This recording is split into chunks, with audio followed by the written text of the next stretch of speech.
Jack Black is the MVP of all MVPs.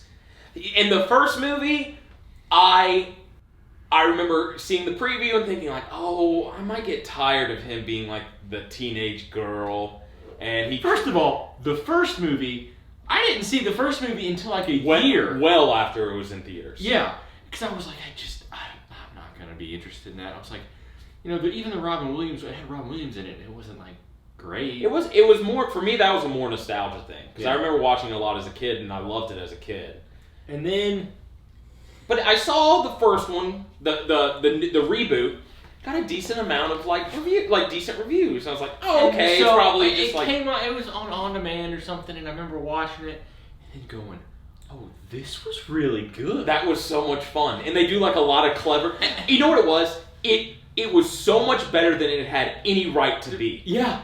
That was my takeaway. I was like, why is this? I mean, the characters are funny. The story is nothing special. But no, it's what they do in the world, which was kind of cool. Like there's a very established set of rules that they have to follow, and they always have to look out for. They have their lives. They have weaknesses or strengths, and it was like, it was really, really well done for what it was. And I was like, that was a super fun movie. So obviously, when they announced the second one, I was like, I don't think it'll be as good as the first one, but I want to see Jack Black as a teenage girl again. The Rock as that, like, really timid, like, kind of scared kid, which obviously turns out he likes being that character because he feels like he can be fearless. Yeah.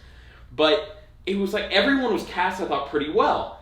And then when I remember thinking, what are they going to do, though? They would never want to go back into the game. And then the preview happened. And I was like, oh... Honestly, I kind of called that. I was like, I think it'd be funny if they ended up having to switch characters. Well, I think we both discussed, I thought it might be when it was first announced, before they even announced cast or anything, my first thought was, it's going to be a whole new group of kids.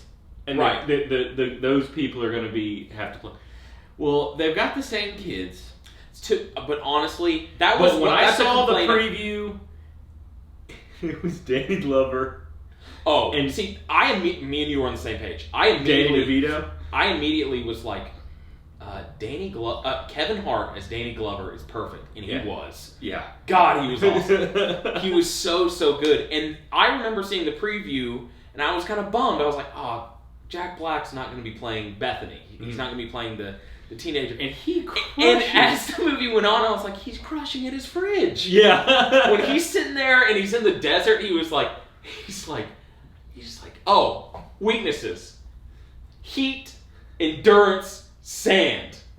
That's going to help me a lot in the goddamn desert. And I was like, God, Jack Black. And I leaned to you, I think, 2 to 3 times in this movie. I was like, Jack Black is a national treasure. Yeah. And it happened when it really started clicking for me that he was Fridge. I was like, man, he's crushing at his Fridge.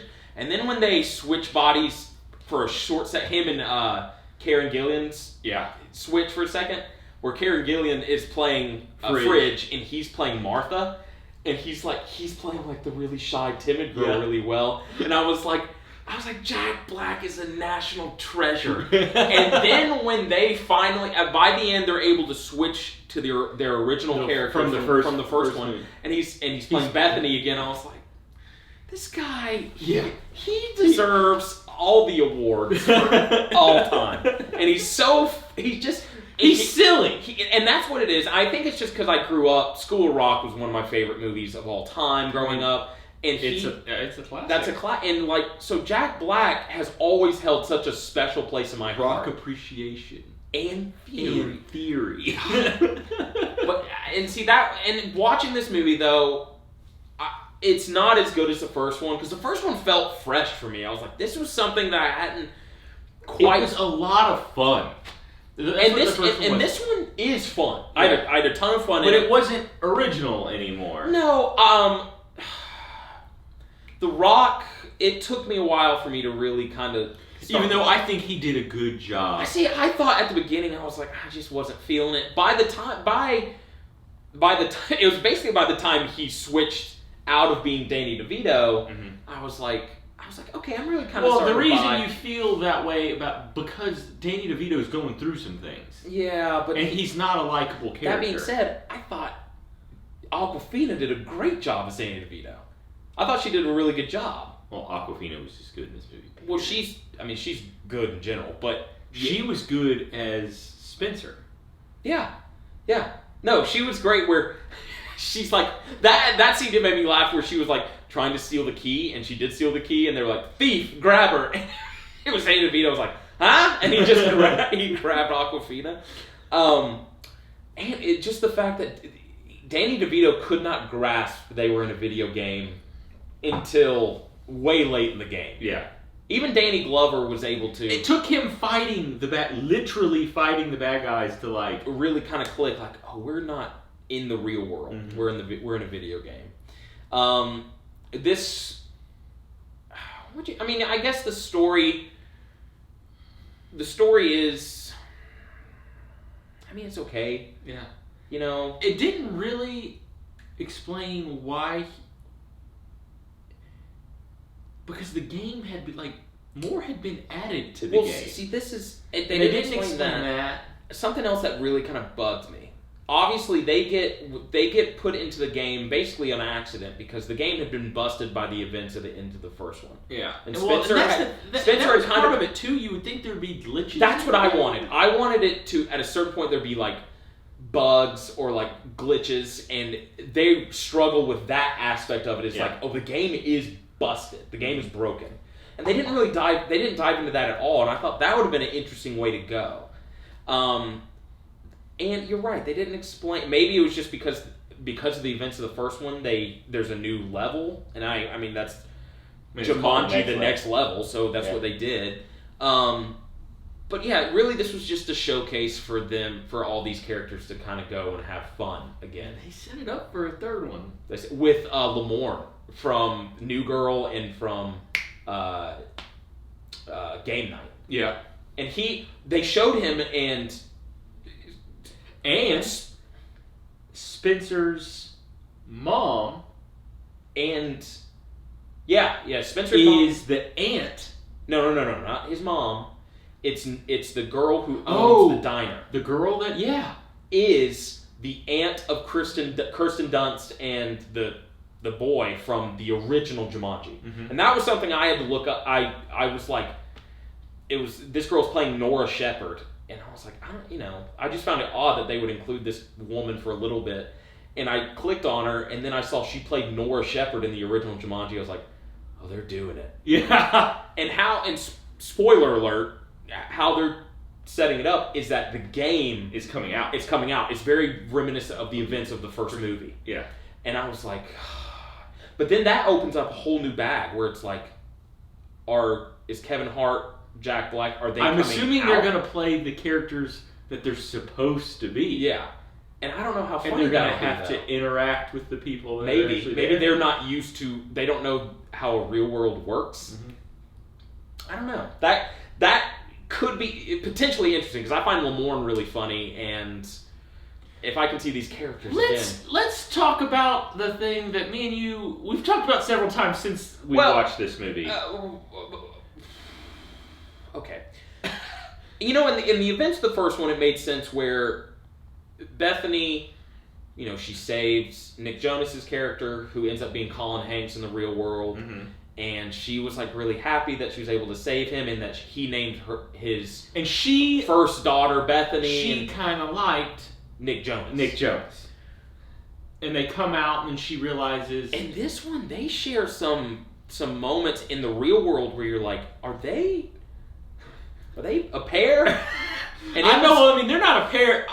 The question is, are they like together on the down low? I don't know, because they share looks for me that I was like, it kind of made me uncomfortable. Yeah, I'm sorry, if somebody saves your life, I get it. In a video game, but they look. He should have this reaction to seeing Jack Black. Yeah, he should be like, oh, yeah, Jack, how's it going? But I mean, there's a moment in this movie where she shows up at his house because she doesn't get sucked into the game immediately, and she needs his help, and she shows up to his house at 8 o'clock. Yeah, it's at night. 9 o'clock at night. His little girl opens the door, and she's like, "Oh, you must be Bethany." And then he opens the door and he's like, Oh, hey Bethany. But he like come on in. He's like nervous. Yeah. He's acting almost like a teenager would, where he sees a crush. Yeah. Now she is giving him like, I really like you, like eyes. But then then it switches up where she's like, they're stuck in the game. But they're still in his house, and like he's like fixed her coffee. Where's the wife? Yeah. The wife would be like, why is this strange 18-year-old college-age kid in our house? Yeah. Why is this college co-ed in this? Yeah.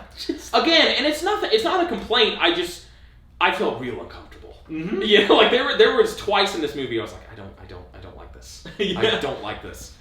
But that's not even a complaint. It was more of like, it was just strange. The way the first time we saw it, they could have easily. At first, I was like, "Are they gonna go there?" They could have easily had her open the door and be like, "Hey, I'm sorry, but there's an emergency." It could have been very natural and realistic. Yeah. But this was like, let's take a moment just to show that, like, I still kind of like you. Yeah. It's kind of weird. That's really weird because he's like 40 something. Yeah. She's 19. And age is just a number, apparently. But that age is just a number. But still when you have a whole nother family involved, still weird. No, that was we leaned to each other a couple times during the movie. During that time, we were like, "What is going on?" Mm-hmm. Like that. That's concerning. Yeah. So obviously, speaking of their stories in real life, they've all gone to college. Martha has found like her own little pocket, like she was talking about. She went to a college where people accepted her for who she was. Where Spencer had gone to NYU, and he's struggling with that. But by the end it made you realize, like, is he struggling with school because he's all alone, or is he struggling because of his relationship with Martha at the time? That because he felt like insecure because she was out making friends and almost like he's holding her back? That is kind of the vibe. Because you hear they're on or is it a combination of both? You hear they're on a break, and the way it starts off, I mean, I guess that's kind of a spoiler, but the way it starts off is for 75% of the movie, you think the break happened because she was like, I'm living my own life now, which is fine. Yeah, like that's just what happens. And in actuality, it was him. It was him that said, like, we need to go on a break, and it was like, what are you doing, man? Yeah. Like, this. And she was like, I don't care. Like, which honestly, I thought that was a decent. She talked about like she felt like she had to put while she was enjoying college, and she found friends that she got along with and had common interests. She didn't feel like she could truly be herself unless she was around Spencer. But she did kind of make mention that in this college there were people that liked her for who she was. But maybe, did she mean like really just she felt like she could let her guard down around Spencer. Remember, they're trying to rock there. I know. And then there's a conversation They go and break out Aquafina. Yeah.